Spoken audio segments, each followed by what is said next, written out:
Class 8 है, विषय संस्कृत का पाठ्य पुस्तक यानी रीडर है। लेसन 6 तो लेसन 4, लेसन 5 ये दोनों का प्रश्नोत्तर बाकी है, ये हमको याद है, इसका हम लोग एक बार कर लेंगे। लेसन 6 में सुभाषितानी है। सुभाषितानी का अर्थ है सुंदर वचन या सुंदर कथन या सुंदर बातें। तो यही लेसन 6 है सुभाषितानी। इसमें 5 श्लोक है। आइए इसको हम लोग पढ़ते हैं। आलस्यम ही मनुष्याणाम शरीर अस्थो महान रिपुः नास्ति उद्यम शमो बंधु कुर्वाणो नावशीदति। तो मनुष्याणाम शरीर अस्थो आलस्यम ही, मनुष्यों के शरीर में स्थित आलस्य ही महान रिपुः उसका सबसे बड़ा शत्रु है। फिर से मनुष्याणाम शरीर अस्थो आलस्यम ही, मनुष्यों के शरीर में रहने वाला आलस्य ही महान रिपुः उसका सबसे बड़ा शत्रु है। नीचे देखिए, उद्यम शमो बंधु नास्ति। उद्यम, उद्यम मतलब मेहनत, परिश्रम। तो परिश्रम के उद्यम समो, परिश्रम के समान बंधु नास्ति, कोई बंधु नहीं है। कुर्वाणो नावशीदति, नावशीदति का 2 पाठ करेंगे, न जोड़ अवशीदति। तो कुर्वाणो न अवशीदति, जिसे करता हुआ मनुष्य दुख नहीं पाता है। तो पूरे श्लोक का मीनिंग हुआ कि मनुष्यों के शरीर में स्थित आलस्य ही उसका सबसे बड़ा शत्रु है। परिश्रम के समान दूसरा कोई बंधु नहीं है, जिसे करता हुआ मनुष्य दुख नहीं पाता है। श्लोक संख्या 2 को देखिए।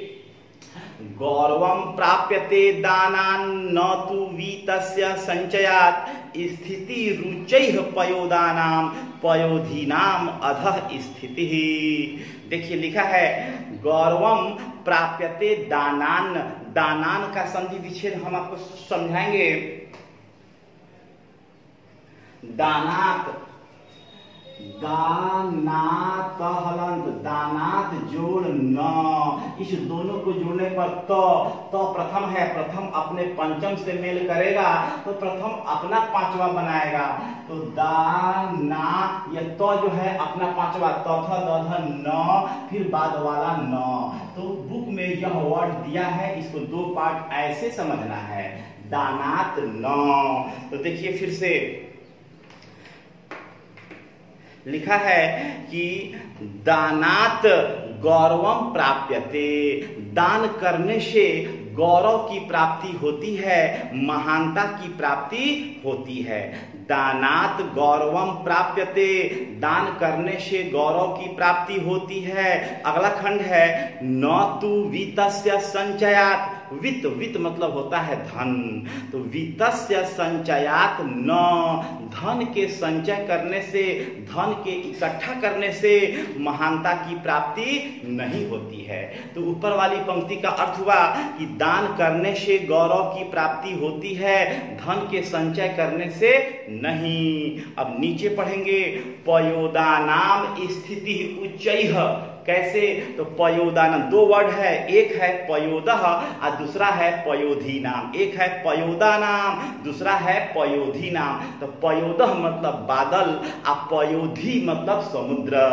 तो स्थिति उच्चैः पयोदानाम, जैसे बादलों की स्थिति ऊंची होती है। तो बादल जल देने वाले हैं कि जल लेने वाले हैं? तो बादल जल देते हैं। तो लिखा है कि पयोदानाम स्थिति उच्चैः, जैसे बादलों की स्थिति ऊंची होती है वे ऊपर होते हैं। अपयोधीनाम अधः स्थिति, और सागरों की स्थिति, समुद्रों की स्थिति नीचे होती है, क्योंकि वे जल ग्रहण करने वाले होते हैं, जल लेने वाले होते हैं। तो देने वाले का पोजीशन, देने वाले का स्थान ऊपर होता है और ग्रहण करने वाले का स्थान नीचे होता है। अब देखिए श्लोक संख्या 3। यस्मिन् देशे न सम्मानो न वृत्तिर् न च बांधवः न च विद्यागमो अप्यस्ति न तत्र दिवसं वसेत्। यस्मिन् देशे न सम्मानो, जिस स्थान पर सम्मान नहीं मिले, सम्मान आदर प्रतिष्ठा, इज्जत। तो यस्मिन देशे न सम्मानो, जिस स्थान पर सम्मान की प्राप्ति न हो, न वृत्ति ही, जहाँ जीविकोपार्जन का साधन, रोजगार का साधन न हो, न च बांधवः, जहाँ भाई बंधु नहीं हो, न च विद्यागमो अप्यस्ति, और जहाँ विद्या प्राप्ति का साधन नहीं हो, न तत्र दिवसम वसेत, वहाँ एक दिन भी निवास नहीं करना चाहिए। तो देख लीजिए किन किन चीजों के अभाव में वहां निवास नहीं करना चाहिए। तो फिर से आइए, यस्मिन देशे न सम्मानो न वृत्ति न च बांधवः न च विद्यागमो अप्यस्ति न तत्र दिवसम वसेत, जिस स्थान पर न प्रतिष्ठा मिले, न रोजगार के साधन हो, न जहाँ भाई बंधु हो, और न जहाँ विद्या प्राप्ति का साधन हो, वहाँ एक दिन भी निवास नहीं करना चाहिए।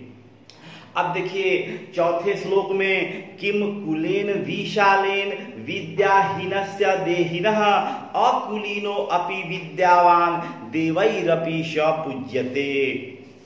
देखिए, किम कुलेन विशालेन विद्याहीनस्य देहिनः, तो विद्याहीन मनुष्य के, विद्या से हीन मनुष्य के, विशालेन कुलेन किम, उच्च कुल में जन्म लेने से क्या लाभ। ऊंचे कुल में जन्म ले लिए और विद्या की प्राप्ति आप में नहीं है, विद्या का ज्ञान आप में नहीं है, तो बेकार है। तो लिखा है विद्याहीनस्य देहिनः किम विशालेन कुलेन, तो विद्याहीन मनुष्य के उच्च कुल में, ऊंचे कुल में जन्म लेने से, महान कुल में जन्म लेने से क्या लाभ। अकुलीनो अपि विद्यावान देवैरपि स पूज्यते।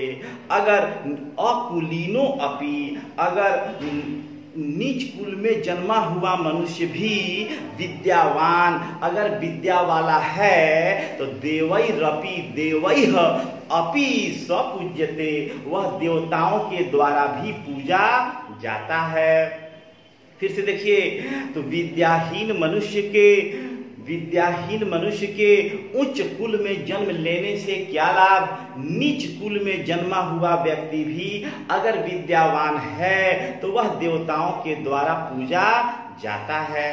नंबर 5, विदेशेषु धनम विद्या व्यसनेषु धनम मति परलोके धनम धर्मः शीलम सर्वत्र वै धनम। विदेशेषु धनम विद्या, विदेश में विद्या धन होती है। व्यसनेषु धनम मति, संकट काल में बुद्धि धन होती है। परलोके धनम धर्मः, परलोक में धर्म धन होता है। शीलम सर्वत्र वै धनम, और आचरण सब जगह धन होता है। एक बार फिर से सुन लीजिए, विदेशेषु धनम विद्या, विदेश में विद्या धन होती है। व्यसनेषु धनम मति, संकट काल में बुद्धि धन होती है। परलोके धनम धर्मः, परलोक में धर्म धन होता है। शीलम सर्वत्र वै धनम, और सदाचार, अच्छा आचरण सब जगह धन होता है। तो 1 से लेकर के 5वें श्लोक तक सबका एक बार फिर से हिंदी मीनिंग हम लोग सुन लेते हैं। 1 नंबर में देखिए, मनुष्यों के शरीर में स्थित आलस्य ही उसका सबसे बड़ा शत्रु है। परिश्रम के समान दूसरा कोई बंधु नहीं है, जिसे करता हुआ मनुष्य दुख नहीं पाता है। नंबर 2, दान करने से गौरव की प्राप्ति होती है, धन के संचय करने से नहीं।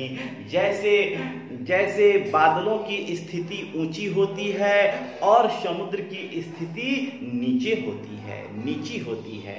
नंबर 3, यस्मिन देशे न सम्मानो, जिस स्थान पर सम्मान नहीं मिले, रोजगार के साधन नहीं हो, जहाँ भाई बंधु नहीं हो और जहाँ विद्या प्राप्ति का कोई साधन नहीं हो, वहाँ एक दिन भी निवास नहीं करना चाहिए। नंबर 4, विद्याहीन मनुष्य के उच्च कुल में भी जन्म लेने से क्या लाभ। अगर वह नीच कुल में जन्मा हुआ व्यक्ति भी अगर विद्यावान है तो वह देवताओं के द्वारा पूजा जाता है।